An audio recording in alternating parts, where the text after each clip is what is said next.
Bonjour la Freediving Family, cet épisode est sponsorisé par Planète Apnée. C'est une école dédiée à 100% à l'apnée.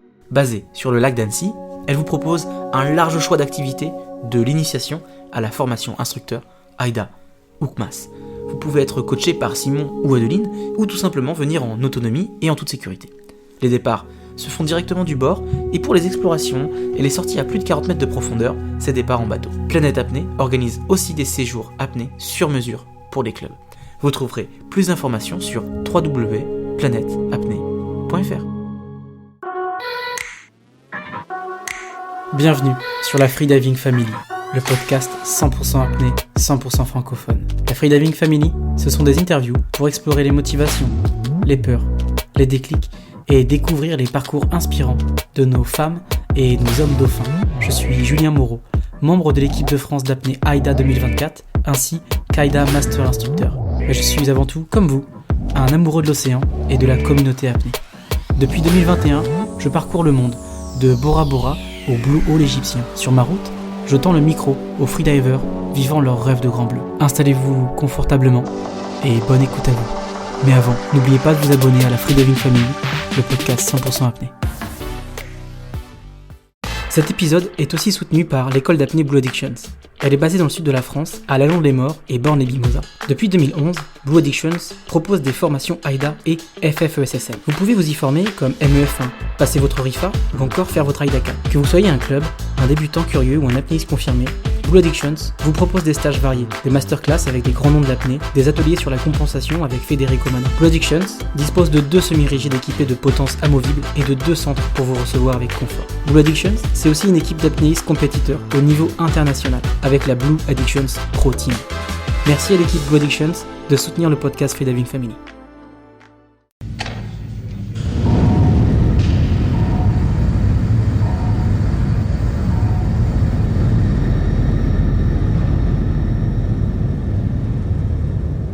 Quand j'avais 17 ans, j'étais tellement amoureux que j'ai failli me suicider pour une fille. 2 ans plus tard, je ne me souvenais même plus de son nom. Rends-moi, Jacques. Le temps, ça efface tout. Mais j'ai pas envie que ça s'efface. L'amour bondit vers l'amour comme l'écolier referme le livre. Mais l'amour et l'amour se quittent. Le regard lourd comme l'écolier va à l'école. Roméo, à quelle heure demain dois-je envoyer quelqu'un? Que ce soit pour 9 heures. Je n'y manquerai pas. Cela me semble 20 ans jusque-là. Bonne nuit. Je crois que le véritable amour, ça n'a rien à voir. L'amour véritable, c'est quand tu trouves une personne qui sera là pour te tenir la main quand les choses se gâtent.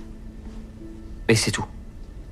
Pas de mariage, pas d'engagement, c'est juste quelqu'un qui est là pour te tenir la main. C'est à peu près ça, oui. Si je te dis de me parler des femmes, tu vas m'offrir un topo sur les femmes que tu as le plus aimées. Il t'est peut-être même arrivé de baiser quelquefois. Mais tu ne sauras pas me décrire ce que c'est que de se réveiller près d'une femme et de te sentir vraiment heureux. Si je te fais parler d'amour, tu vas probablement me dire un sonnet. Mais tu n'as pas connu de femme devant qui tu t'es senti vulnérable. Une femme qui t'est étalée d'un simple regard. Comme si Dieu avait envoyé un ange sur terre pour toi. Pour t'arracher aux profondeurs de l'enfer. Et tu ne sais pas ce que c'est que d'être son ange à elle. Et de savoir que l'amour que tu as pour elle est éternel. Et survivra à tout. La célébrité n'est pas la vraie vie. Non. Et tu sais, je suis aussi une fille qui se trouve devant un garçon et qui lui demande de l'aimer. C'est quoi ce bordel avec l'amour là? Comment ça se fait qu'on devient dingue à ce point? T'imagines le temps qu'on passe à se prendre la tête là-dessus? Quand t'es seul, tu te plains. Est-ce que je vais trouver quelqu'un? Quand t'as quelqu'un, est-ce que c'est la bonne? Est-ce que je l'aime vraiment? Et est-ce qu'elle m'aime autant que moi, je l'aime? Est-ce qu'on peut aimer plusieurs personnes dans sa vie? Pourquoi on se sépare? Est-ce qu'on peut réparer les choses quand on sent que ça se barre en couille? Toutes ces questions à la con qu'on se pose tout le temps là. On peut pas dire qu'on y connaît rien, on est préparé quand même. On lit des histoires d'amour, on lit des contes, on lit des romans d'amour, on voit des films d'amour, l'amour là.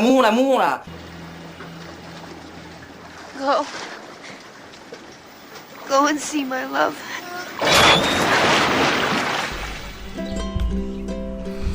Ah, l'amour. Quel délicieux supplice que d'aimer. Honoré de Balzac disait que l'amour est la poésie des sens. Mais il a aussi dit, en amour, comme à la chasse, le vrai plaisir est de braconner. Alors là, j'avoue, j'y comprends plus rien. Il faut que tu m'expliques, Honoré. J'ai tâché par moi-même de définir l'amour pour introduire cet épisode spécial Saint-Valentin où je reçois un couple d'apnéistes. Mais la tâche est trop complexe. Définir l'amour était trop dur tant mon cœur est plein de souvenirs qui s'entrechoquent dans un chaos de passion, de bonheur, de larmes et de regrets. Alors j'ai tout simplement ouvert les dictionnaires et je me suis arrêté au mot magique, au mot qui fait peur, amour. Voici la définition que nous donnent les différents dictionnaires. Affection vive pour quelqu'un ou quelque chose. Sentiment très intense, attachement englobant la tendresse et l'attirance physique entre deux personnes. Sentiment vif qui pousse à aimer, à vouloir du bien, à aider. Inclination envers une personne, le plus souvent à caractère passionnel, fondé sur l'instinct sexuel, mais entraînant des comportements variés. Bon, même si l'amour a donné lieu à de nombreux clichés, l'amour reste un concept abstrait, plus facile à expérimenter qu'à expliquer. Du côté des philosophes grecs, l'amour est catégorisé en 4 types. L'amour philia, qui s'apparente à l'amitié. L'amour philia est un amour existant entre amis, l'amour du prochain qui recherche le bien commun et s'exprime à travers le respect, la solidarité, la coopération, la camaraderie. On dit que c'est l'un des plus beaux amours qui existent. L'amour philia est un amour qui se caractérise par l'altruisme et se base sur l'amitié, qui se réjouit lorsque l'autre est heureux et bien. Cela n'implique pas un amour passionné, ni attirance corporelle. Un exemple de l'amour philia, ce sont ces amitiés, de longue date, loyales et engagées, qui est souvent partagée. Je profite de ce podcast pour saluer mes amis que j'aime de tout mon cœur, Benjamin, Alexandre, Audrey, je vous aime, d'amour, de philia. Et puis il y a aussi l'amour agapé, l'amour du prochain. Les Grecs appelaient agapé l'amour le plus pur et le plus inconditionnel qui existe. Il fait référence à un amour qui nourrit, généreux, conscient de ses devoirs, un amour spirituel et profond dont la priorité est le bien-être de l'être cher. Il y a aussi l'amour storgé, ou storge, désolé je ne sais pas comment ça se prononce, c'est plus l'amour familial. L'amour storgé est un amour fraternel, amical et engagé. C'est un amour qui grandit avec le temps et qui est lié aux relations familiales et amicales.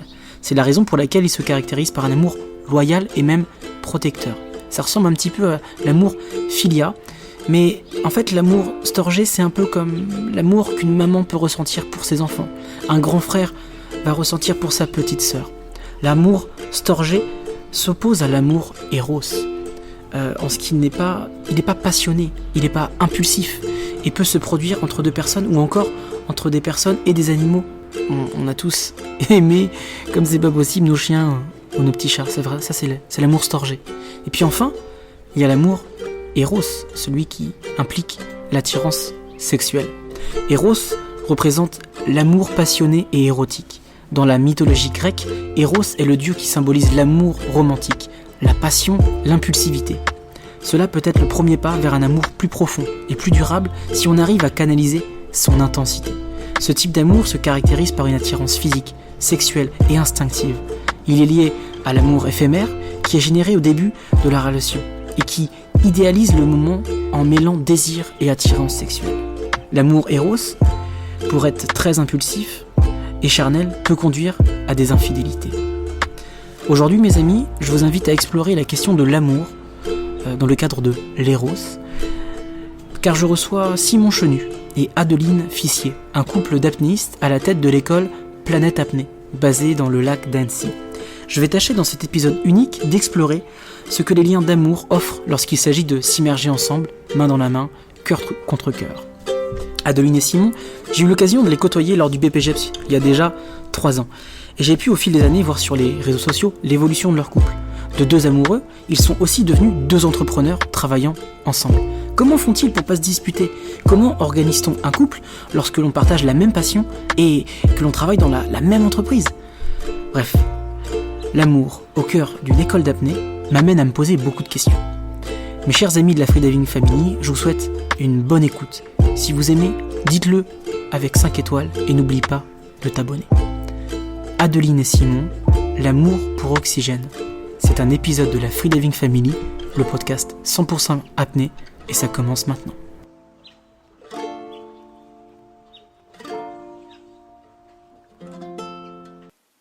Salut les amoureux! Salut Julien. Salut Julien.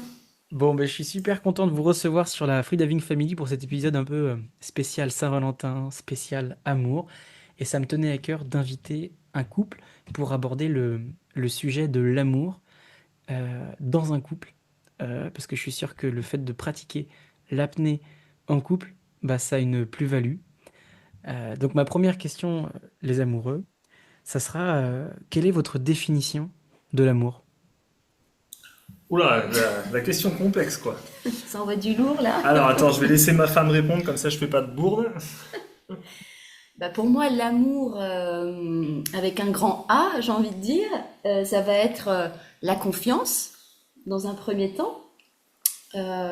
Simon, aide-moi. Ouais, la définition de l'amour, c'est très complexe comme question, mais ouais, je dirais, partager tous les moments du quotidien, les moments plaisir, mais les difficultés aussi, avec toujours cette notion de confiance et d'écoute, et puis d'essayer tous les jours de regarder l'autre comme si c'était le premier jour.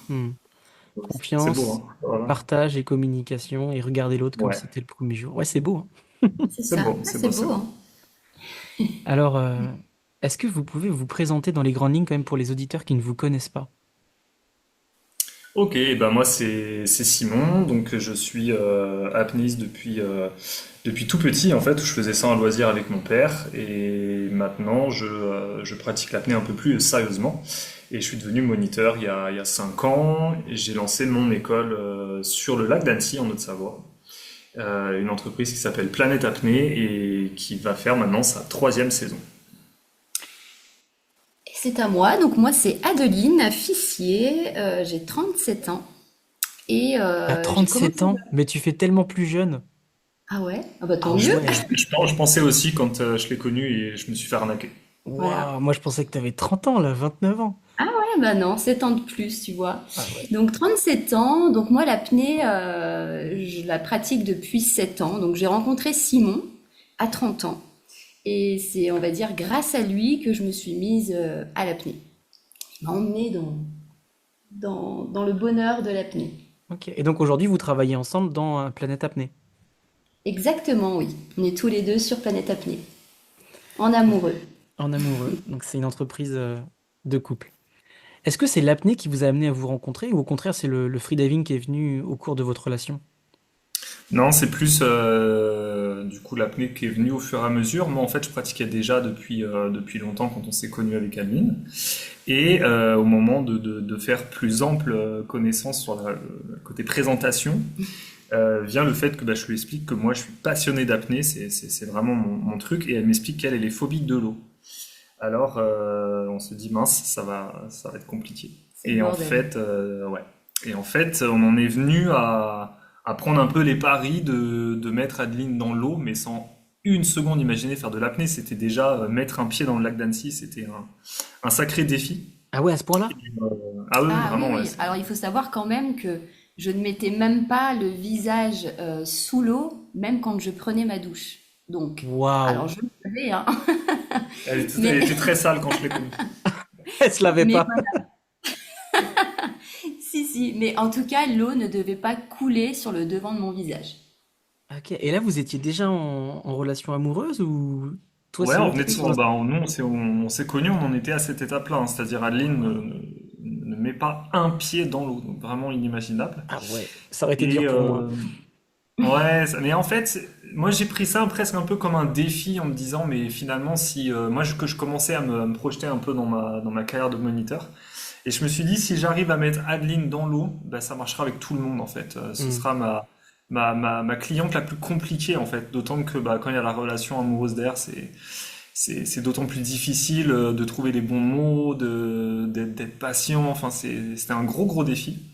Et en fait, bah, aujourd'hui, elle est monitrice d'apnée. Donc ouais, il y a eu tellement de choses, il y aurait tellement d'anecdotes à raconter sur l'approche de l'eau. Mais voilà, c'est fantastique, quoi.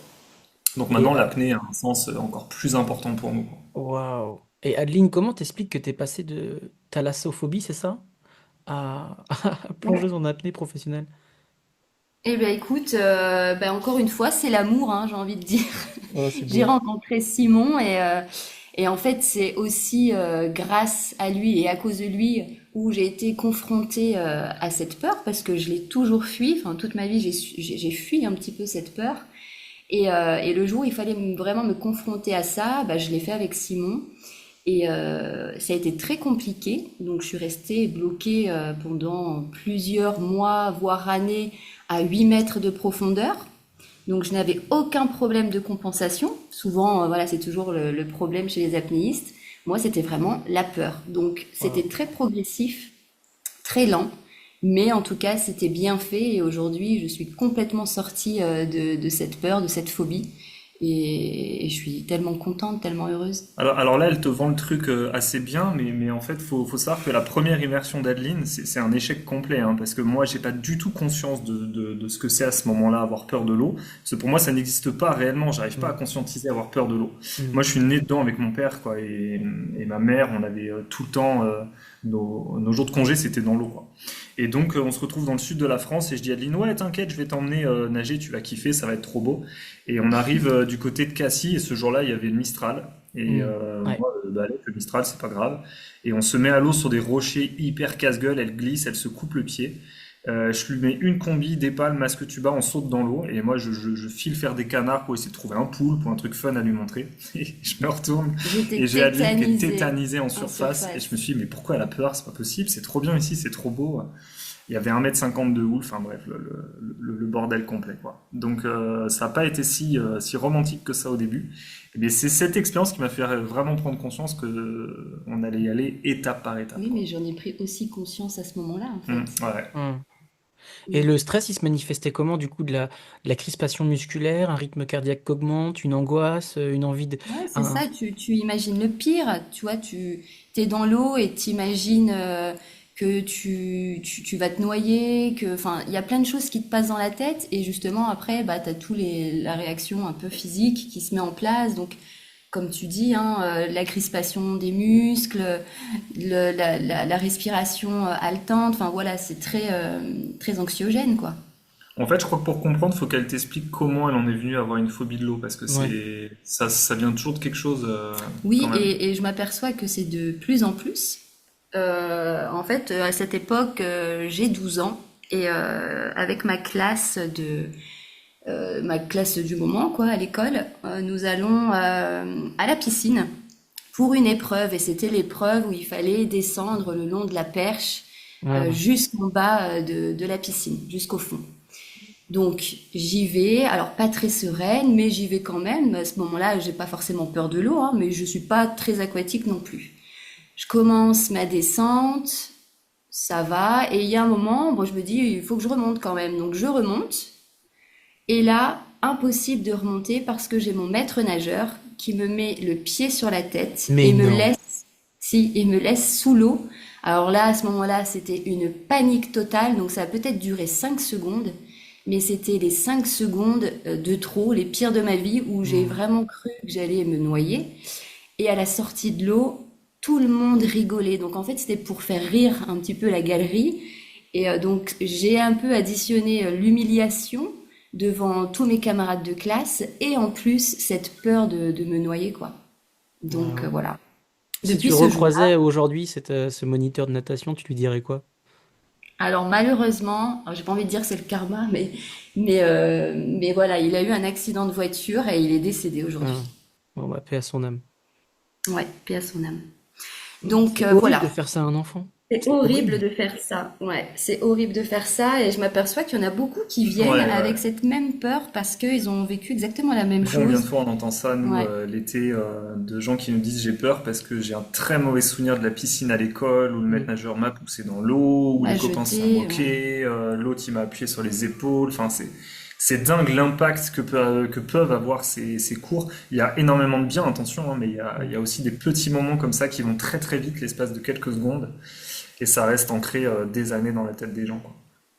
Ok. Et bah, mesdames et messieurs, si vous écoutez ce podcast et que vous avez peur de l'eau, sachez que vous pouvez toujours finir à devenir un petit Homo delphinus et un petit dauphin, parce que bah, il y a eu toi, Adeline, par exemple, je repense aussi à Régine, qui est ma première élève d'apnée, qui a plus de 70 ans. et qui a mis pour la première fois la tête sous l'eau à 70 ans, et aujourd'hui elle plonge à 24 mètres de profondeur. J'avais une élève aussi à Bora Bora, elle a mis 1 an, mais au début c'était impossible qu'elle mette la tête dans l'eau, et aujourd'hui elle plonge à plus de 20 mètres.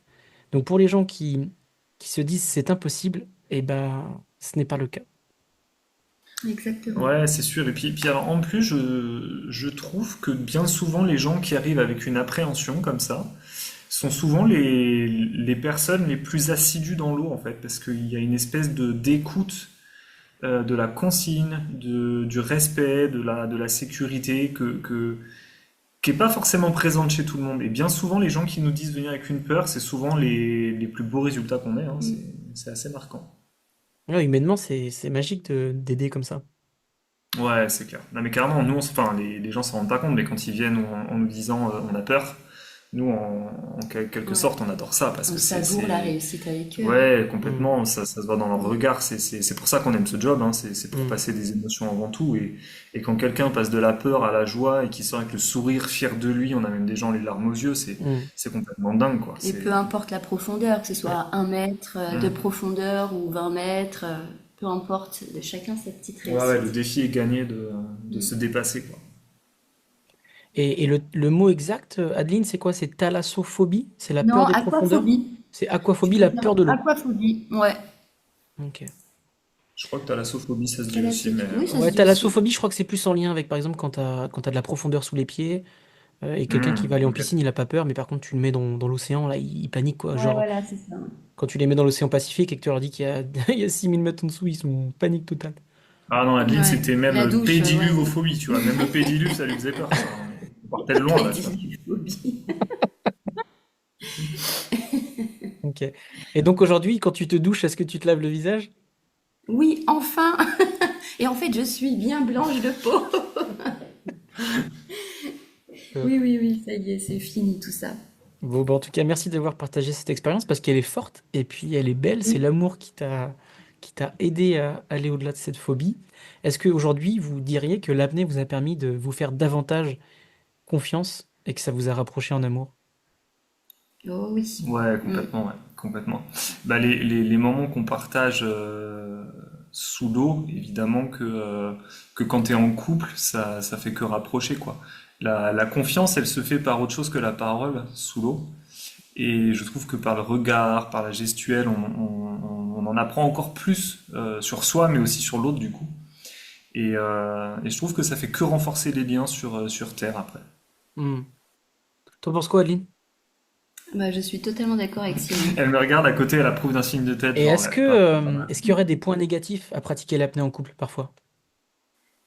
Alors oui, parce que bah forcément on a confiance en l'autre, mais aussi on peut avoir peur qu'il lui arrive quelque chose sur des apnées profondes ou autre, hein, mais on a toujours cette peur en nous qui vient Ouais, c'est mettre son vrai. bout de nez. C'est Hmm. vrai, c'est vrai. Moi, je sais que par exemple, une fois, je me suis surpris à lui demander de sortir la tête de l'eau sur une apnée statique alors que tout allait bien. Et jamais j'ai fait ça avec quelqu'un d'autre, quoi. Mais je sais pas, il y a eu un moment où je me suis pas senti comme avec un ami ou un pratiquant. Je sais pas, Hmm. la relation peut être un peu plus compliquée à gérer avec la peur, ouais, c'est sûr. Hmm. Et est-ce que tu penses que le couple peut être un bon coach? Parce que, par exemple, j'étais avec Gaël Brousse et son coach, c'est son amoureux et ils ont des super résultats. Vous en pensez quoi du couple qui s'auto-coach? Alors nous, on n'a jamais pris le temps de réellement se coacher l'un et l'autre. Par exemple, tu sais, moi, je passe beaucoup de temps à enseigner là depuis 1 an la compensation avec la méthode de Federico Mana.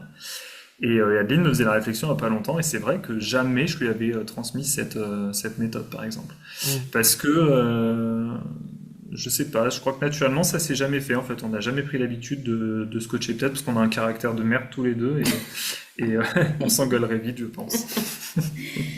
Non, pas du tout. Mais en tout cas, je pense que oui, il peut y avoir des résultats extraordinaires. On en parlera à Gaël et Ivan, ils nous donneront leurs secrets pour se Hmm. coacher. Donc le côté négatif, c'est que parfois on s'inquiète un peu trop pour l'autre. Donc par exemple, est-ce que c'est un frein pour aller plus profond? Non, je crois pas. mais au contraire, c'est presque plus un truc où tu te dis, bon, attends, j'ai ma conjointe qui est sur la bouée, je fais gaffe, quoi. Parce que si je remonte pas bien, elle va me renoyer par-dessus. Et puis surtout, j'ai pas envie de lui faire peur. Il y a aussi ce respect, mais qui est pas forcément qu'avec Ouais. son conjoint ou sa conjointe, hein, mais on a toujours bien respecté la personne qui est avec soi en sécurité. Et moi, je sais que automatiquement, si c'est Adeline, je vais lui demander 10 fois si elle se sent bien pour la sécurité, si tout est OK. En fait, c'est vrai Que des fois, je vais pas forcément prendre tout ce temps-là avec quelqu'un où je vais plus penser égoïstement à moi et à ma plongée. c'est vrai qu'avec Simon, on est toujours reliés, toujours en lien, qu'on soit ensemble ou pas du tout. Il y a toujours ce lien qui est fort et qui est présent. Et quand il parle de bouée, même si je suis sur une autre bouée plus loin et lui ailleurs, on pense toujours à l'autre. Si je sors d'une façon, s'il se passe quelque chose, il y a toujours cette petite chose qui nous rappelle qu'il y a l'autre qu'on aime et qui est bien là en surface qui nous attend. Hmm. Au final, aimer, ça crée aussi une forme d'angoisse, non? Ouais, ça peut être traduit comme ça dans certains cas, mais après, c'est comment on l'interprète, comment est-ce qu'on le vit. Hmm. Et finalement, c'est pas une angoisse, en fait, au final. Ok. Et est-ce que vous vous êtes déjà senti en compétition l'un envers l'autre, qui plonge le profond, qui fait son meilleur temps en apnée statique? Non, jamais. Non, pas Alors du tout, non. déjà, la performance, c'est pas du tout quelque chose qu'on pratique nous en tant qu'apnéistes parce qu'on passe tellement de temps sur la partie encadrement, mais aussi gestion de l'entreprise, hein, parce qu'aujourd'hui, notre réalité, c'est qu'on passe beaucoup plus de temps derrière un ordinateur à gérer notre boîte qu'à s'entraîner à faire de l'apnée, hein. Alors, on maintient quand même un rythme, hein. On va à la salle de sport, on s'entraîne en statique 1 à 2 fois par semaine. On fait un peu de digne quand on a le temps, et puis la profondeur, on la fait pendant les cours en fait. Mais on n'est pas du tout des performeurs, donc y a jamais une notion de compétition entre nous. Non, jamais. Ok. Et finalement, Simon, si Adeline n'avait pas réussi à faire face à sa phobie, est-ce que tu penses que tu aurais pu être en amour avec quelqu'un qui peut pas aller dans l'eau? Parce que personnellement, moi, c'est compliqué d'avoir quelqu'un que j'aime et je peux pas aller se faire du surf, je peux pas aller faire de l'apnée, je peux pas aller chasser, je peux pas aller faire du snorkeling, ça serait hyper compliqué. Est-ce que tu penses que le fait qu'elle ait fait face à sa phobie, ça a un peu, enfin, pas garanti votre couple? Ouais, je vois ce que tu veux dire. En fait, je crois surtout que pour moi, la réponse c'est oui, parce que finalement, que t'aimes l'eau ou que t'aimes pas l'eau, c'est surtout est-ce que tu acceptes que ton conjoint fasse quelque chose qu'il aime. Donc j'imagine que si Adeline n'avait pas surmonté cette phobie de l'eau, elle serait largement en capacité d'accepter que moi c'est ma passion, et c'était le cas au début, hein. La première année avant qu'elle mette un pied dans l'eau, j'allais 2 à 3 fois m'entraîner au lac avec mes potes. Je partais en mer avec mes potes sur des stages, et Adeline n'était pas là du coup parce que l'eau c'était pas la peine. Elle m'a jamais empêché de le faire. Donc je pense que c'était tout à fait compatible en fait. Et toi, aujourd'hui, Adeline, tu te verrais avec quelqu'un qui fréquente pas l'eau? Oui, oui, totalement. Après, bah là, c'est sûr que avec Simon, on fait la même chose, le même travail, on est dans l'eau à chaque fois en même temps, donc ça facilite les choses. Mais s'il n'était pas apnéiste, bien sûr que ça aurait fonctionné. Ce qui est sûr, c'est que pour rien au monde, on a envie de changer, hein. Là, on se le dit quasiment tous les jours, quoi. Mais quelle chance on a quand on organise un stage à l'étranger, on part ensemble. De la préparation au moment où on vit le stage, on est ensemble, et qu'est-ce que c'est chouette. Alors, premièrement, parce qu'on s'aime beaucoup et parce qu'on passe des super moments, mais aussi pour tout ce côté organisation, quoi. Voilà, quand tu peux vivre ça et que ton travail est une passion avant tout, c'est-à-dire que tu te lèves le matin, t'es heureux de te lever pour bosser, et qu'en plus tu le fais en couple, franchement, c'est le bonheur, quoi. Vraiment le bonheur. Mais j'imagine que c'est pas tous les jours facile de gérer le fait de travailler ensemble. Est-ce que vous avez établi des règles à la maison pour que Planète Apnée vous dévore pas? Alors, c'est une phrase qu'on entend très souvent, le travail c'est difficile en couple. Je pense que c'est vrai, mais ça devient vrai quand le travail est subi en fait. Nous, on subit pas Planète Apnée, tu vois. Au début, on s'était mis des règles en disant quand on rentre à la maison le soir, on parle plus boulot. Mais on peut pas s'en empêcher parce que c'est pas boulot pour nous. Quand on parle d'apnée, alors oui, ça comprend notre boîte, Planète Apnée, mais ça comprend nos entraînements, ça comprend plein de trucs. Enfin, c'est tellement plus qu'un travail que, en tout cas au stade où on en est là, en 3 ans d'entreprise, on n'a jamais senti ce truc-là. Par contre, ce qu'on s'est toujours dit, c'est que si l'un d'entre nous le sentait, il fallait qu'on en parle immédiatement pour pas que ça devienne quelque chose de dangereux pour nous, dans notre vie de couple et vie personnelle aussi, quoi. T'en penses quoi, Adeline? Ouais, bah, c'est vrai que on s'est toujours dit, quand on rentre à la maison, on essaie de faire la part des choses parce que beaucoup de personnes nous ont posé cette question. On s'est dit, c'est peut-être la bonne façon de faire.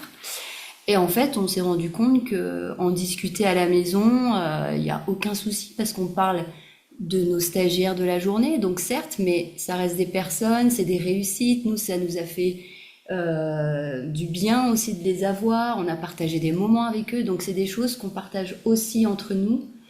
Et c'est vraiment chouette. Et comme dit Simon, même les stages, on part ensemble et c'est juste le bonheur, quoi. Il n'y a pas de limite.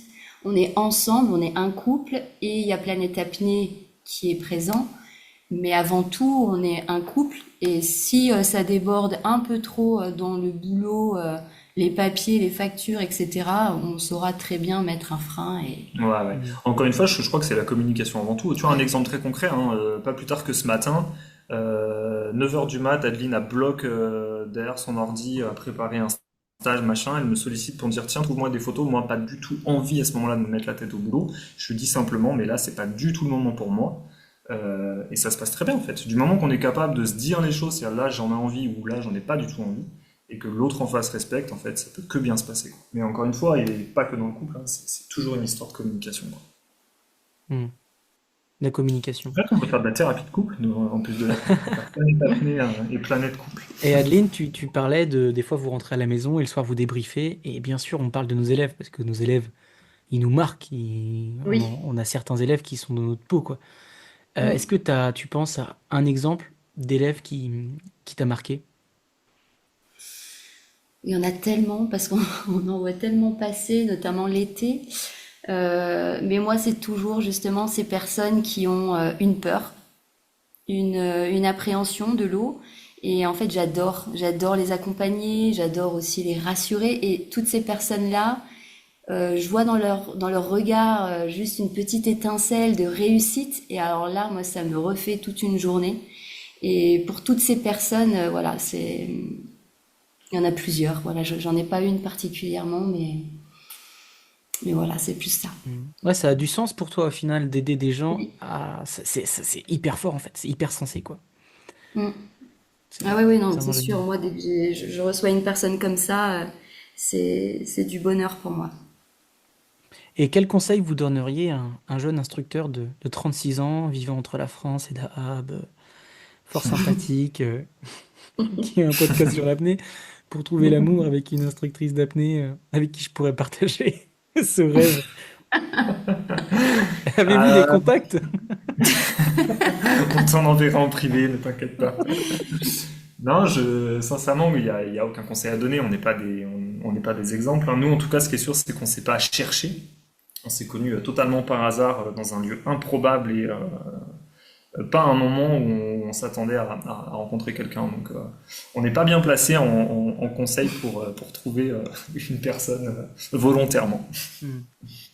Ce que je vous propose, les amoureux, c'est qu'on passe au jeu des amours. C'est une première sur la Freediving Family. Vous connaissez l'émission de télé Les Amours où Oui. Alors, ouais, on on n'a pose pas de des télé, questions? mais on connaît un petit peu. Ouais. Alors, Simon, elle est pour toi cette question. Quel est le deuxième prénom d'Adeline? Sandra. Est-ce que c'est correct? Correct. C'est bon. Quelle est la couleur préférée de Simon? Le bleu. Est-ce que c'est correct? C'est original, mais Bah enfin, c'est oui, pas le original, bleu. mais c'est correct. Quelle est la discipline préférée d'Adeline en apnée? La douche chaude après la session. Ça, elle y passe un temps, mon gars. Elle pourrait battre des records. Ah, ça balance!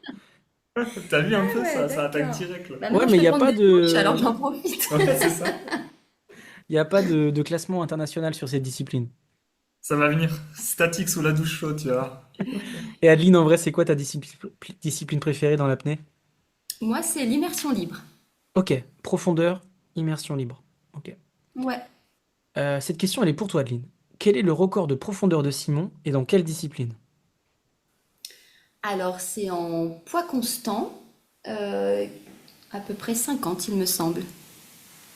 Et dive time? Pour un chiffre rond ou... Bottom time? Ah ouais, mais je veux le plus précis possible, attention. Allez, au hasard, je dirais 49.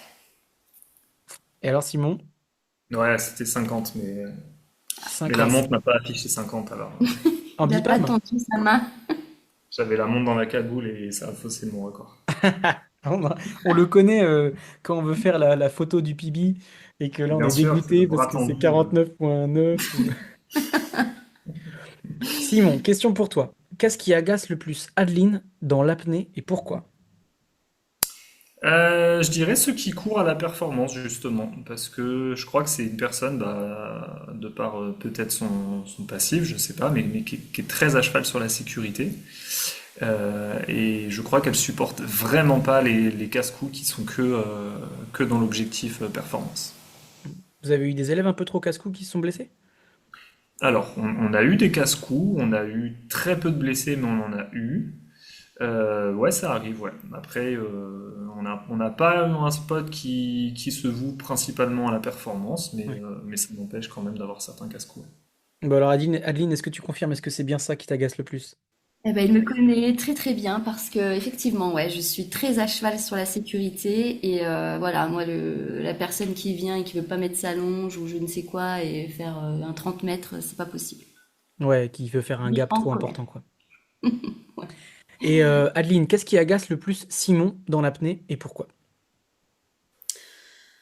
Oula, beaucoup de choses agacent Simon.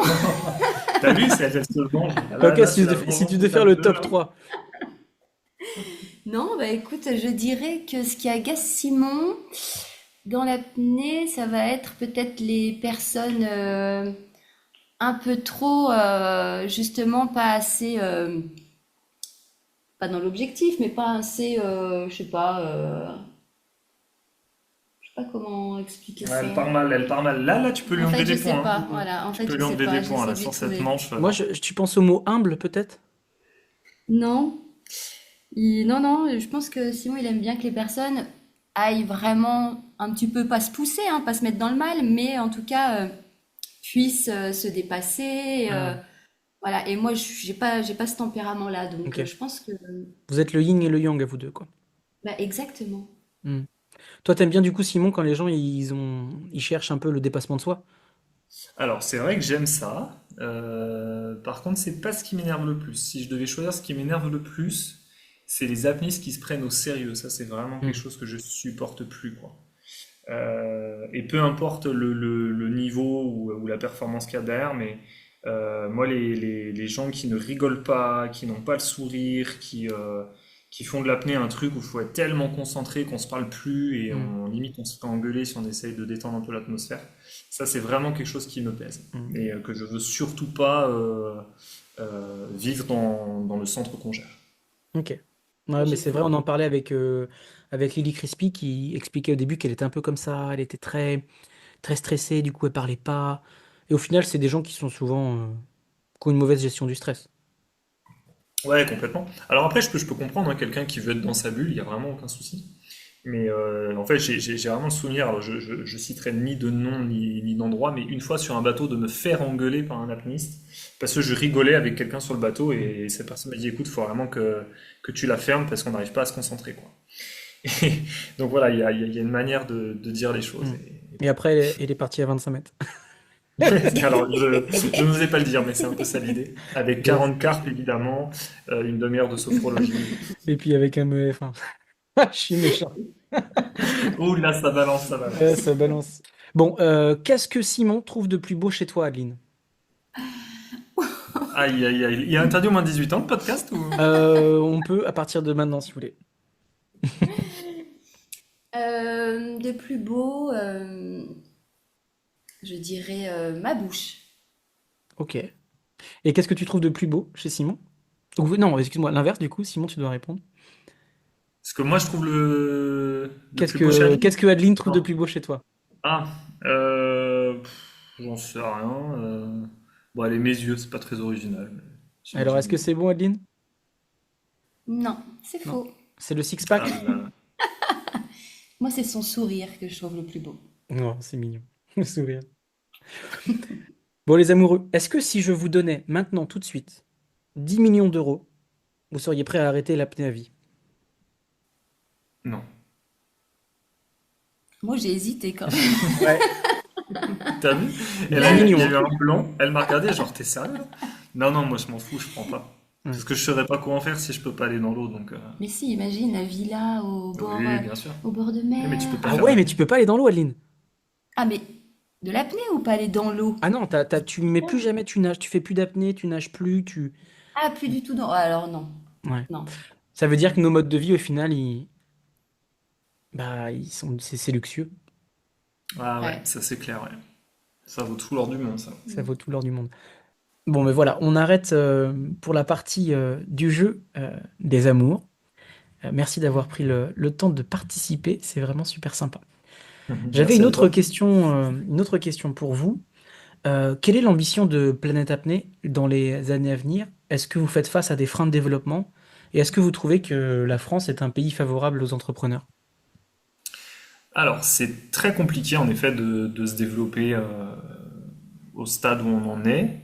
Alors, je connais pas hein, toutes les réglementations par région ou quoi. En tout cas, chez nous, ce qui est très difficile, c'est qu'il y a beaucoup de monde et qu'on est actuellement sur une politique très tournée sur l'écologie qui ne veut pas qu'il y ait beaucoup plus de développement sur la région parce qu'il faut pas attirer trop de tourisme, Ah ouais. il faut pas de bateaux à moteur. Donc, voilà. Aujourd'hui, nous, ça devient très compliqué. En effet, on est sur un tout petit lac hein, avec une région qui comporte des milliers de touristes par an. On est une des régions les plus fréquentées par le tourisme. Donc en effet, se développer là où on est, c'est très difficile. Et Maintenant, le est-ce nom qu'on de peut la région rester à d'Annecy, vie c'est comment déjà? Pardon? Le nom de la région d'Annecy? On est sur la Haute-Savoie, région Rhône-Alpes. Ok. Et Et donc c'est aujourd'hui, vraiment, au-delà de Rhône-Alpes, c'est vraiment le centre Annecy qui attire du monde. Hein. C'est un lac qui est très connu pour son côté eau très pure, l'eau très claire, le petit lac entouré des montagnes. C'est vrai que le spot est complètement incroyable. Hein. C'est une carte postale et tous les jours on se le dit, même quand on est né ici. Par contre, le résultat, c'est que bah, les places sont très chères. On est extrêmement reconnaissant de la commune bah, qui nous accueille, hein, Verrier-du-Lac, qui est une toute petite commune à côté d'Annecy, qui nous a fait confiance dès le début, parce qu'ils sont pas nombreux à nous avoir ouvert la porte hein, autour du lac. Excusez-moi, j'ai bugué parce que j'entends ma coloc Tatiana Mendes qui crie sur les chats. Tu sais que même nous, on l'a entendu d'ici. Alors, C'est je vrai? sais pas si c'est le chat, C'est les mais petits chats de la elle a rue peut-être la qui... phobie des chats. C'est les petits chats de la rue qui viennent foutre le bordel et chercher à manger dans le... Les petits chats de Dahab. Ok, donc en fait, les places sont chères dans Ouais, le lac d'Annecy. ouais. Donc vous avez eu du mal pour trouver une commune qui vous autorise à faire votre Ouais, c'est ça. activité. C'est ça. Bah, en fait, aujourd'hui, tu pourrais, j'ai envie de dire, mettre ta bouée au bord de la plage et puis donner des cours. Mais nous, ce qu'on avait envie, c'était vraiment de monter un centre d'apnée. Donc, il nous fallait une commune qui nous donne une autorisation d'exploiter le domaine public, avoir un endroit où on puisse ranger du matériel, parce que c'est pas qu'une bouée, hein. Par jour, on met entre 40 et 50 personnes à l'eau. Ah Donc, ouais? il faut qu'il y ait plusieurs. En fait, on a Vous 3 mettez... créneaux par jour et des créneaux coaching baptême, plus des créneaux pour tous les autonomes qui sont certifiés à partir d'un premier niveau d'autonomie, hein, peu importe leur organisme. Et donc, sur un été, c'est 400 initiations et entre 6 et 700 mises à l'eau. Mais c'est énorme! Ouais, c'est beaucoup, ouais. Donc, on voulait vraiment faire un truc joli, quoi. Et pour ça, il nous fallait évidemment un peu de place. Et donc, pour l'instant, on n'a toujours pas de vrais locaux. C'est-à-dire que notre accueil, alors il est magnifique, notre accueil, on fait ça sous une ombrière sur une plage, Mm. complètement magnifique. Une plage avec de l'herbe, on est dans la pelouse. Ça surplombe un peu le lac, là, c'est vraiment trop canon. On a une mise à l'eau privée, avec des petites marches qui descendent directement dans le lac d'Annecy. On n'a pas besoin de bateau, on fait des départs du bord, on est sur un spot où il y a beaucoup de fond d'un coup, avec plein de petites épaves de voiliers devant. C'est vraiment le top, Et vous avez combien de mètres de fond devant le... Alors, sur la partie accessible, départ du bord, on a 40, mais en 3 coups de palme, on a 40 mètres. Ah ouais, non mais c'est trop Et bien. après, il suffit de prendre le bateau. Donc, ce qu'on fait, c'est qu'on fait de la colocation de bateaux, hein. On est en partenariat avec une école de plongée sur le lac et une fois par semaine, on prend leur bateau pour emmener les apnéistes sur d'autres spots, soit plus profonds, soit qui ont d'autres intérêts pour la plongée. Et Adeline, c'est quoi les températures de l'eau, la thermocline, tout ça? Alors, en été, l'eau, elle peut monter facilement. C'était combien? 29, 29 en surface cet été. Et ensuite, arrivé vers 9 mètres de profondeur, elle passe à 14 degrés. 29, 14, boum. Voilà. Mais ensuite, quand tu descends encore plus loin, arrivé sur 30-35 mètres, elle chute à 4 degrés. Waouh, 4 degrés. Ouais. Je Ouais, vais ouais, rester ouais. à Dahab. C'est vraiment un sujet très particulier, hein, l'histoire des thermoclines. C'est vrai que les gens qui sont pas habitués, c'est vraiment très très très dur au début. Mais nous personnellement, on est vraiment complètement habitués à ça, hein. C'est assez marrant. D'ailleurs, on voit quand on suit une personne pour la coacher, on voit à sa tête qu'on vient de passer dans la thermocline, mais nous on l'a pas ressenti en fait. On est complètement habitué à ces écarts de température, donc on sait qu'on arrive dedans à la tronche du client Ouais. Mais qui parfois, fait la ça fait tête. même du bien. Il fait tellement chaud en surface qu'une fois arrivé sur 9-10 mètres, on se dit, ah, ça fait du bien, un peu de fraîcheur. Et hop, enfin voilà, on enchaîne ça toute la journée. C'est cool. Et je pense que la phrase que vous devez entendre le plus souvent, c'est moi, j'ai ravalé mon mousefeel. Ouais, c'est très très compliqué de plonger profond avec technique mouthfeel au lac, enfin dans les lacs en général, hein, c'est pas que le lac d'Annecy, ils sont tous confrontés aux mêmes règles, hein. Donc ouais, c'est une phrase qu'on entend souvent. En tout cas, par contre, on leur dit en retour, si vous arrivez à garder votre mouthfeel au lac d'Annecy, vous le garderez partout autour de la planète. Et bah, Mais on c'est a très vrai beaucoup parce qui que disent, je discute avec une de vos élèves. J'ai une de vos élèves qui va venir en stage avec moi à Dahab. Et en fait, bah, elle a plongé avec vous. Et bah, le fait qu'elle maîtrisait son mousefeel en lac, mais quand elle va arriver en eau chaude, ça va être le jour Ah et la bah bien nuit. sûr. Ah bah Bah, oui, oui, derrière, non, c'est mais du ça. confort absolu, quoi. Mm. C'est clair. Il y a aussi la gestion, alors il n'y a pas que le froid, hein, il y a aussi le côté sombre. Alors à savoir que le lac d'Annecy, c'est un des plus clairs, hein, c'est-à-dire qu'on a l'été, on a 10 mètres de visie en surface. Ok. Et au fond aussi. Par contre, on a toute une couche au milieu, c'est-à-dire au moment où les eaux se mélangent plus du tout, là, ça fait une espèce de stagnation de particules. Et donc, il y a en général une zone de 10 mètres où tu vois plus tes mains, quoi. Et Ah ouais? souvent, cette zone-là, elle est un peu flippante pour les apnéistes qui n'ont pas l'habitude. C'est Par contre, ce qui est mental. marrant, c'est que quand tu descends, alors c'est noir, hein, mais par contre, tu retrouves une espèce de visibilité sombre. C'est assez particulier, ces deux mots qui vont pas ensemble. Mais tu sens que tu es dans une atmosphère un peu comme si tu étais de nuit, mais que tu voyais 50-60 mètres devant toi. C'est très très particulier, mais très très beau aussi. Non, mais Adeline, je suis encore plus admiratif de toi que tu aies réussi à faire de l'apnée en lac. Oui, et tu vois, au jour d'aujourd'hui, je me sens plus à l'aise à pratiquer l'apnée en lac qu'en mer. Ah Parce que ouais? j'ai appris en lac. Et en fait, les automatismes, toutes les choses que j'ai pu apprendre et réapprendre, j'ai envie de dire, me sentir bien dans l'eau, etc., c'était en lac. Et du coup, quand je vais en mer, il y a quelque chose qui se modifie, quoi. Je suis pas forcément plus à l'aise en mer qu'en lac. Ok. Pourtant, le lac, c'est beaucoup plus dur, en général, enfin, Ah ouais, psychologiquement. c'est plus dur pourtant, ouais. Ouais. Bon, super. Et Adeline, enfin, est-ce que vous pouvez me parler un peu des gens qui vous inspirent dans le milieu de l'apnée? Est-ce qu'il y a quelqu'un, par exemple, Adeline, est-ce que tu as quelqu'un qui est un peu un exemple pour toi dans le milieu de l'apnée? Alors moi, dans le milieu de l'apnée, une personne que j'aime bien, j'aime beaucoup, ça va être Guillaume Bourdila. Je le trouve très humble, il fait des performances incroyables et à côté de ça, il rigole tout le temps, il est super cool. Enfin voilà, pour moi, c'est plus Guillaume Bourdila. Ouais, Guillaume Bourdia, faut rappeler, c'est plus de 300 mètres en apnée dynamique et c'est un des rares et seuls peut-être athlètes qui peut être dans l'équipe de France piscine et dans l'équipe de France profondeur et qui est aussi polyvalent. Et Ouais, c'est il y a une eu machine. il y a eu un très bon épisode qui a été fait sur La tête en mer avec Audrey Plessino. Je vous invite à l'écouter. Et il raconte tout son parcours. Et ouais, c'est vrai que Guillaume, je discutais avec lui, j'ai hâte de l'interviewer. Ouais, Ouais, c'est passionnant son parcours, hein. Et toi, Simon, c'est qui te met des petits papillons dans le ventre? Alors, moi, j'ai deux personnes qui m'ont beaucoup marqué dans l'apnée, que je cite très très souvent, parce que l'apnée, pour moi, ça n'avait pas forcément bien démarré sur le côté parcours moniteur. J'ai pas été entouré toujours que de bonnes personnes. Et j'avoue que, à l'époque, on a passé le BPGEPS, pardon, ensemble, Julien. J'étais sur une période où je me demandais si j'allais pas arrêter l'apnée. Ça commençait vraiment à me gonfler. Et j'ai rencontré deux personnes qui m'ont vraiment redonné envie, qui m'ont redonné confiance. C'est Christian Vogler à Lanzarote, qui m'a redonné vraiment le plaisir de faire de l'apnée. Christian Et Vogler, on le rappelle, qui était pendant plusieurs années capitaine de l'équipe de ouais, France FFESSM. capitaine et coach équipe de France. Et malgré tout ce bagage qu'il a, parce que ça fait un paquet d'années qu'il fait ça, il a une humanité en lui. Alors, il est connu pour rigoler, pour faire des blagues, mais au fond, c'est vraiment une personne pleine de vie et pleine d'humanité, vraiment, vraiment.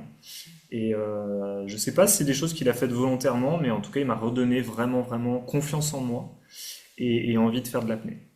Et la deuxième personne, c'est Federico Mana, hein, qui est pour moi le maître absolu en... Alors, il y a la compensation, parce qu'il est très connu là-dessus, mais surtout en pédagogie, je crois. C'est la personne qui m'a le plus appris à comment être dans l'eau avec une personne en difficulté. Hmm. Ok, Voilà, donc c'est vraiment une personne Christian géniale. Vogler, Federico Federico Manin Mana. Ouais. et Guillaume Bourdia. On vous salue les gars. Yes.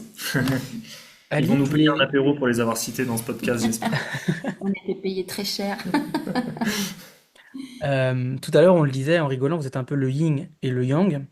Adeline, tu es hypnothérapeute. Comment est-ce que tu utilises l'hypnose avec tes élèves de manière très pragmatique? Est-ce que tu donnes des exercices spécifiques ou est-ce que c'est plus une approche psychologique? Alors c'est plus une approche. C'est vrai que l'hypnose, je l'ai pratiquée pendant plusieurs années. Aujourd'hui, je me suis vraiment consacrée à l'apnée, donc pure, hein, l'accompagnement. Et des personnes qui peuvent avoir des appréhensions, des peurs, comme on a pu le citer tout à l'heure. Je vais être plus dans l'accompagnement qui se fait complètement naturellement, mais qui sont aussi, j'ai pas mal d'outils d'hypnose pour pouvoir les accompagner dans l'eau, que ce soit à travers la respiration, de la visualisation, enfin il y a plein de choses qui peuvent se faire. Ok. Mais voilà, je fais un petit mélange des deux. Donc, cohérence cardiaque, visualisation. Est-ce que tu as un troisième outil qu'on... je connais rien du tout à l'hypnose. Un troisième outil que tu utilises? Ça va être aussi des ancrages. Ok. Un ancrage, c'est quoi? Ça va être, par En exemple, fait, ça peut être associer une sensation, par exemple de bien-être, à un geste. Donc, à force de le répéter, on peut très bien répéter une sensation agréable et en même temps ancrer un geste. Et automatiquement, quand la personne a envie de retrouver cette sensation agréable, elle peut juste réactiver son encre en faisant le geste qu'elle a choisi. Et hop, automatiquement, le corps va lui redonner ses bonnes sensations. Ok. Ouais, je pense que... Je sais pas si vous avez écouté l'épisode avec Marion Noulian, qui est spécialiste de l'hippocampe, donc qui est la partie du cerveau qui gère la mémoire. Et elle nous expliquait le fait d'ancrer ces messages mentaux, ça active les mêmes chemins neuronaux. Et donc ça a un vrai effet sur le cerveau, parce qu'il y a des fois des gens qui se disent tout ça, c'est des conneries. Et non, ça fonctionne Ah oui. vraiment. Est-ce que tu as un petit conseil de visualisation à nous donner? Un petit conseil, à chaque fois, avant d'entamer une plongée ou une performance, juste s'allonger au sec, respirer tranquillement avec une technique qui lui est propre, enfin, qui fonctionne le mieux pour la personne, et de visualiser toute sa plongée avant de se mettre à l'eau.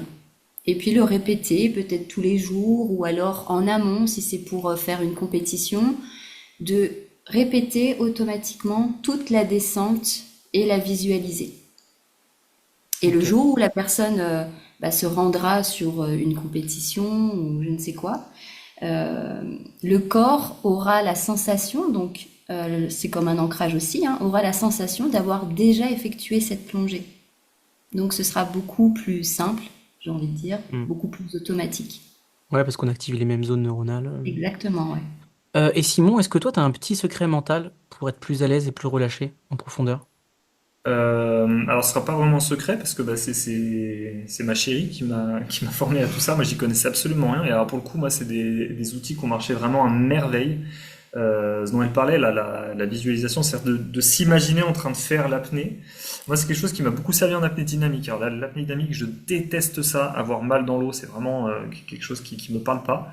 Et blocage complet, quoi. Et elle me faisait visualiser ce truc en me disant, alors la première fois tu le fais de l'intérieur, c'est-à-dire que tu es l'apnéiste, et la deuxième fois tu es spectateur de ton apnée. Et ça marchait vraiment bien. Et j'imaginais être au Ouais. tuba, au-dessus de l'eau, et puis me regarder nager, et je voyais un apnéiste hyper confortable, qui avait le sourire, qui kiffait, qui avait pas de contraction. Et le fait de faire ça deux, trois fois le soir, le lendemain matin, l'entraînement, ça se passait toujours vachement mieux Ok. que si je faisais pas cet exercice de visualisation, automatiquement le lendemain, je le vivais moins bien. Et limite dans l'eau, ça me faisait sourire le lendemain, quoi. Je me revoyais dans mon imaginaire tout content de nager, alors qu'en fait c'était vachement dur, mais ça enregistrait vraiment des bonnes sensations de kiff, quoi. Ok. Et est-ce que vous avez déjà eu des mauvaises expériences type Samba, Blackout? Oh, moi, jamais. Non, jamais non plus. Ok, tant mieux. Et chez vos élèves, c'est quelque chose qui est déjà arrivé. Et est-ce que vous vous êtes surpris de votre réaction ou surpris en bien? Ouais, ça nous est déjà Ouais, arrivé. une fois. Alors, une fois dans le cadre vraiment école, moi ça Mm. m'est déjà arrivé plusieurs fois, mais dans le cadre d'entraînement hors structure. Et dans le cadre de l'école, en effet, ça arrivait qu'une seule fois. Et non, non, la réaction, on On a était plutôt réagi content. super bien. Plutôt content de nous. Ouais, très content, ouais. C'était sur un Blackout? Non, une Une samba. samba. Ouais, bon, ça Une va, c'est belle gentil. samba. Belle samba. Mais en Mm. tout cas, voilà, on en parlait justement de notre réaction. Et en fait, on s'est rendu compte que on fait passer beaucoup de formations sauvetage. Alors, pour la FFESM, ceux qui connaissent la formation RIFA, on fait passer ça à beaucoup de clubs dans le coin. Et donc, c'est des gestes entre les formations AIDA et FF qu'on répète très souvent toute Mm. l'année. Et en fait, on les automatise, quoi. Ouais. Et finalement, ça a été comme sur un exercice, quoi. C'était très facile. Donc, Ouais, je m'étais vraiment, étonné aussi, j'avais vécu une grosse samba à Bora Bora et j'étais resté mais froid, complètement externe. Et je pense, et c'est pour ça que j'en parle, si vous écoutez ce podcast, prenez l'habitude de répéter les gestes de sécurité basiques sur une samba, sur un blackout. Par exemple, à c'est la clair. fin d'une session, n'hésitez pas de refaire quelques petits exercices. Comme ça, le jour où ça arrive, eh ben, on n'est pas paniqué. Et je dis ça aussi parce qu'il y a quelques jours à Dahab, j'ai vu un instructeur un peu flippé sur une élève qui faisait une samba. Et en fait, c'est une élève qui faisait des sports de combat. Et en fait, la meuf, elle l'a éclaté, quoi. Elle lui mettait des coups de coude et elle le poussait. Ouais. Et il était un peu choqué, tu vois, le pauvre. Et moi, j'étais à côté, je suis venu. Et donc, ouais, je voulais juste dire, si vous êtes en club, s'il vous plaît, pratiquez, entraînez-vous sur les gestes de sécurité. Ouais, Ouais, c'est complètement. important. C'est tellement des choses qui sont pas assez dites. C'est super que tu le redises, hein. Je pense par exemple à ce fameux RIFA. Nous, c'est le premier truc qu'on dit en début de formation, hein. C'est un diplôme qui n'est pas soumis à recyclage, donc on n'est pas obligé de le repasser pour le garder. Mais en fait, enfin, ça devrait être recyclé automatiquement, en fait, quoi. C'est Mm. de temps en temps. Moi, nous, on dit toujours à nos autonomes hein, qui viennent s'entraîner une fois par mois, refaites entre vous des simulations de sauvetage, mais dans le plaisir, quoi. Faut pas que ça soit mal vécu, En faut mode que ça jeu. soit un jeu et ça draine en fait un Une esprit de confiance, confiance, ouais. Mm. même un esprit d'équipe qui est vachement sain pour la pratique. Et, Par contre, ce qui et est sûr, c'est que voilà, pour revenir à ton exemple d'instructeur, qu'est-ce que c'est difficile de voir un de ses élèves pas bien. Je trouve que c'est plus facile quand c'est un pote ou quelqu'un qui pratique, mais quand t'es moniteur et que c'est toi qui a la responsabilité entre guillemets de l'élève, c'est vachement difficile à vivre hein, quand la personne n'est pas bien. on se remet en question, hein. Ouais, Moi, la complètement. samba que j'avais eue, c'était de ma faute parce que j'avais mis 2 mètres de plus et je m'étais trompé. Donc le responsable, c'est moi, point barre. Ça peut arriver, hein. Et le fait de pratiquer la sécurité aussi en buddy, ça augmente la confiance. Et derrière, je trouve que c'est plus facile de faire des PB. Enfin, je dis ça parce que Ouais. à Dahab, là, bah, on plonge beaucoup et il y a beaucoup de gens en profondeur. Et c'est important de rappeler, quand tu as un buddy, répéter les gestes Ouais, de c'est syncope. clair. Parce que des fois, tu vois des vieux trucs dégueulasses et ça fonctionne pas du tout. Et c'est trop bien d'en discuter avant. Ouais, c'est Mm. clair, c'est clair, c'est clair. Il vaut mieux en parler avant qu'après, hein, ça c'est sûr. J'ai une question hyper spéciale là. Je sais pas si vous êtes prêts, hein. Oh, punaise. Bon, imaginez que votre enfant, futur enfant, si vous en voulez, écoute cet épisode Est-ce que vous pouvez lui laisser un message et imaginer qu'il écoute ce message à ses 18 ans? Qu'est-ce que vous lui diriez?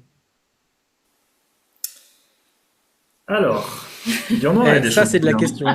Ça, c'est de la question. Non, elle est cool comme question, j'aime bien. Moi, je lui dirais de toujours, toujours écouter la petite voix qu'il a en lui, de ne faire confiance qu'à son instinct et de croire, mais vraiment croire à fond en ses rêves, que tout est réalisable, que nous, on l'a fait. Enfin, je considère que, ouais, on l'a fait.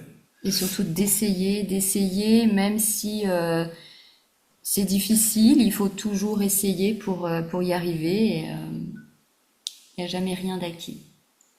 Ok. Donc un message de persévérance et d'écoute de son intuition. Ouais. Ouais. Je vous propose qu'on passe maintenant sur le jeu des questions rapides.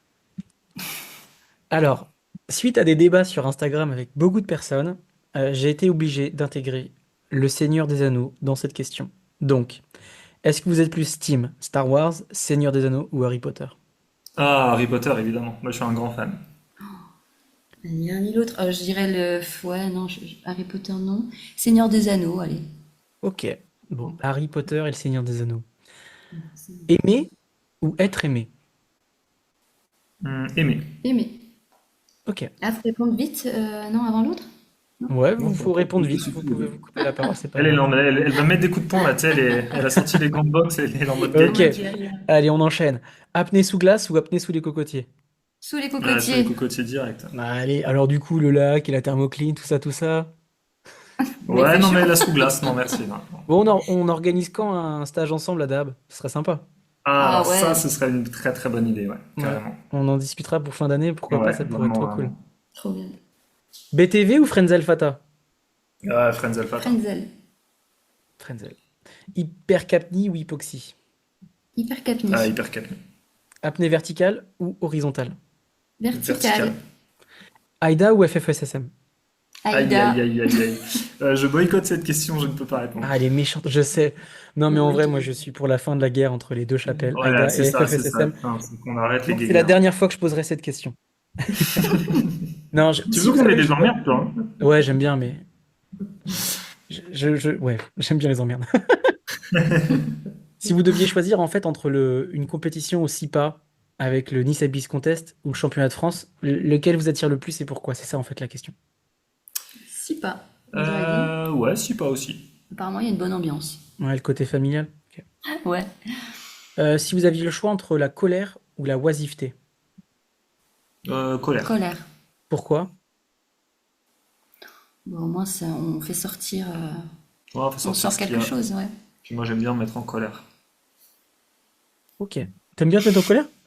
Ouais, c'est souvent ça. Non, je rigole, mais ça me permet de bien libérer les émotions de temps en temps. C'est ton côté rocker qui ressort?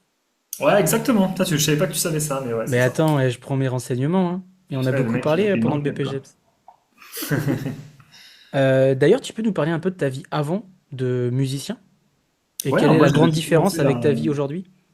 Bah, j'ai commencé la musique tout petit aussi, hein, parce que mon père était musicien. Enfin, il était toujours musicien, et en fait, j'ai une famille remplie de musiciens, donc c'était presque évident de commencer très jeune. Donc, à 5 ans, j'étais déjà à l'école de musique. J'ai fait jusqu'à mes 10 ans, 11 ans, on va dire, du piano et du chant.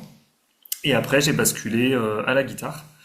Et la guitare est devenue vraiment, vraiment une passion, un truc inimaginable, hein. Quand j'avais 15-16 ans, je jouais 10 heures par jour. Ah ouais. Euh, je suis vraiment devenu mais fou dingue de cet instrument.